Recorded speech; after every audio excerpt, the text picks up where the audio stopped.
He was 73 years old, wearing a tuxedo, standing on the Oscar stage in front of millions. And then, without warning, he dropped to the floor and did one-armed push-ups. The audience gasped. Billy Crystal threw out his script. But that moment, that famous moment, was only the surface of who Jack Palance really was. Because long before the applause, before Hollywood, before the villains, he was Volodymyr Palahniuk, a coal miner's son. And everything began in the mines of Pennsylvania. 1. The coal mines that shaped him.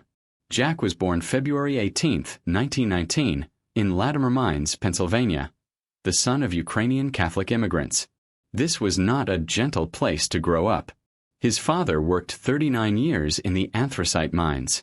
The company store charged high prices. The air was heavy with coal dust and resentment. The memory of the 1897 Latimer massacre, where striking immigrant miners were shot, still lingered in the community. Young Vladimir worked in the mines himself.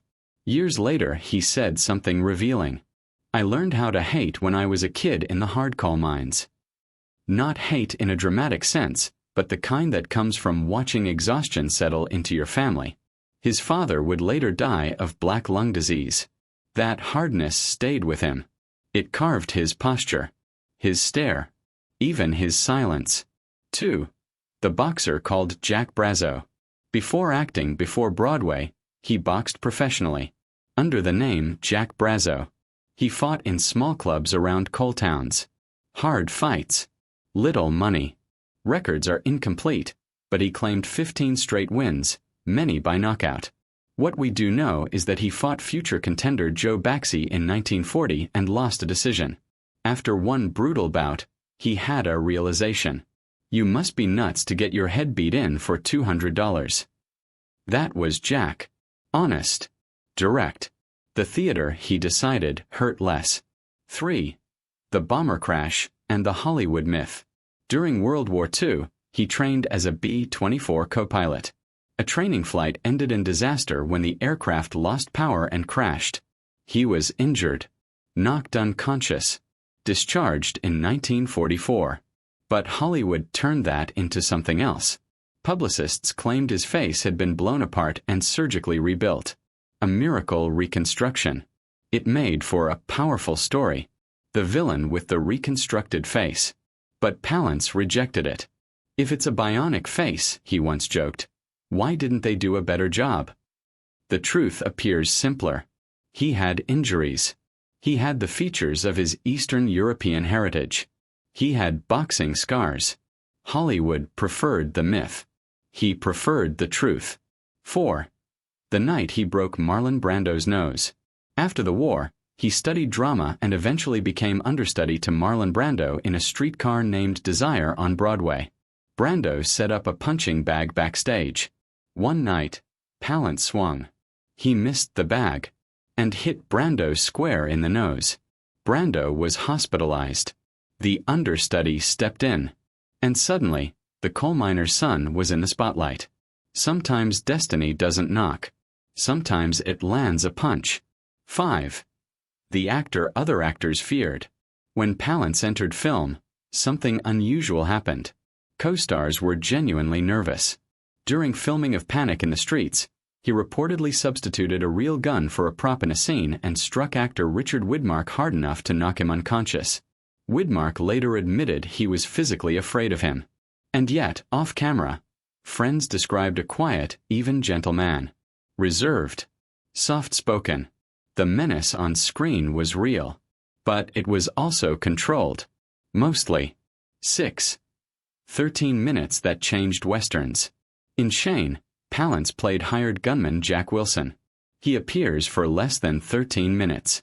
13. And received an Oscar nomination. His slow walk into town. His cold stare. His quiet draw. Interestingly, he was terrified of horses. Director George Stevens used careful editing to hide his difficulty mounting and dismounting. Fear somehow made the character even more dangerous. Those 13 minutes redefined how villains were portrayed in westerns. 7. Betrayal and the Oscar loss. Director Elia Kazan had promised him a role in Viva Zapata. Instead, the part went to Anthony Quinn. Quinn later won the Oscar, in the same ceremony where Palance was nominated for Sudden Fear. That loss stayed with him. He never spoke to Kazan again. For years, Hollywood seemed to forget him. European films followed. Smaller roles. Television work. But he never stopped working. 8. The push UPS heard around the world. Then came 1991. City Slickers.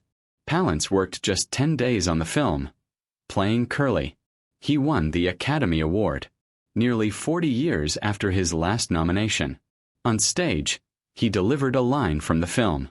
Then he got down and did 3 one-armed push-ups. At 73, the audience erupted. Billy Crystal improvised the rest of the night. It wasn't a joke. It was a statement. I'm still here. 9. The Vegetarian Rancher and the Poet. Hollywood's scariest villain owned a 1,000-acre ranch, and he was a vegetarian. He couldn't bring himself to eat the cattle he raised. He painted impressionist landscapes. At 77, he published a book of romantic poetry titled The Forest of Love. He signed copies. Lots of love. Not exactly the signature of a screen monster. 10. I am Ukrainian, not Russian. In 2004, at age 85, he was offered an honorary title linked to Russia. He stood up publicly and said, "My parents were born in Ukraine. I'm Ukrainian, not Russian." And he walked out. For him, identity mattered. Quietly. Firmly. Jack Palance died in 2006 at age 87. His memorial was held at St. Michael's Ukrainian Catholic Church in Pennsylvania, near the mines where it all began. Coal dust. Boxing rings. Bomber crashes. Broadway punches. Western villains. Oscar push-ups. He played monsters.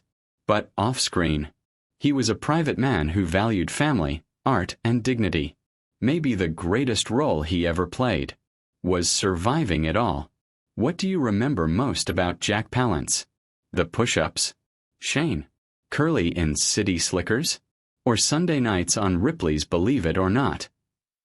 Tell us in the comments. And if you enjoy real documented stories about the Hollywood legends you grew up with, subscribe for more.